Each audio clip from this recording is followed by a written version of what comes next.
again mga kabady. Today ay welcome back sa aking YouTube channel. Today ay kukunin natin yung ating sweldo sa YouTube. So i-check natin yung sweldo natin sa YouTube at para ma-enjoy naman natin yung ating pinaghirapan mga kabady. Okay? So, mamaya i-reveal ko yung ating sweldo natin sa YouTube mga kabady. Okay? Mga kabady, kanina nag-check tayo sa ATM kung may sweldo na tayo sa YouTube. And luckily mga kabady, meron na nga siya. Ngayon, i-reveal natin yung sweldo natin sa AdSense mga kabady. Kano nga ba yung sweldo ng isang maliit na content creator na gaya ng inyong lingkod? Ito na nga mga kabady, yung ating sweldo. Okay? Ito, nakikita nyo.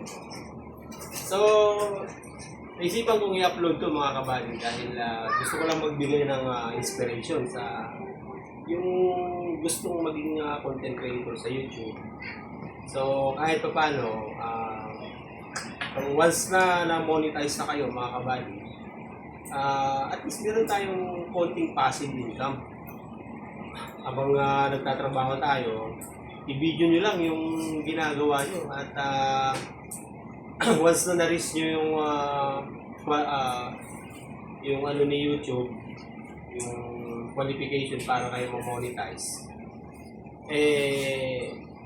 napakagandang konting passive income mga kabady.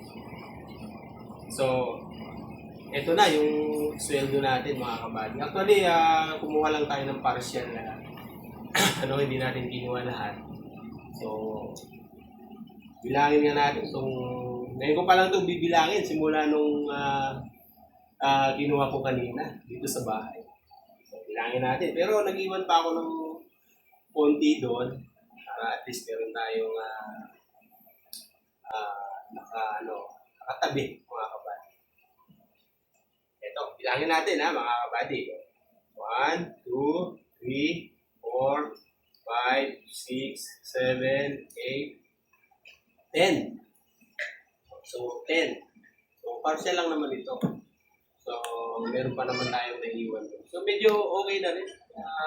Okay siyang passive income mga kabady. Kaya, kung gusto nyo rin sweldo sa YouTube o kaya sa Facebook is umpisahan nyo na ngayon. Sayang ang oras mga kabady. Salamat dun sa nanonood pa rin ng aking maliit na YouTube channel, Electrical Works Studio. Yung mga dun sa mga tao may interest sa ganitong sa aking content. All about electrical works, electrical project. So, marami tayong content doon na pwede nyo maging reference mga kabady. So, thank you sa nanonood na aking YouTube channel. Lalo na doon sa mga hindi nag-skip ng ads. Thank you very much. At ito na yun. Sana maging inspirasyon itong pagsweldo natin para pwede rin kayo maging content creator. Talaga namang may konti rin kita mga kabady. Okay, yan yung video. That's all sa video natin sa ating YouTube reveal, yung sweldo. Thank you very much mga kabady. So,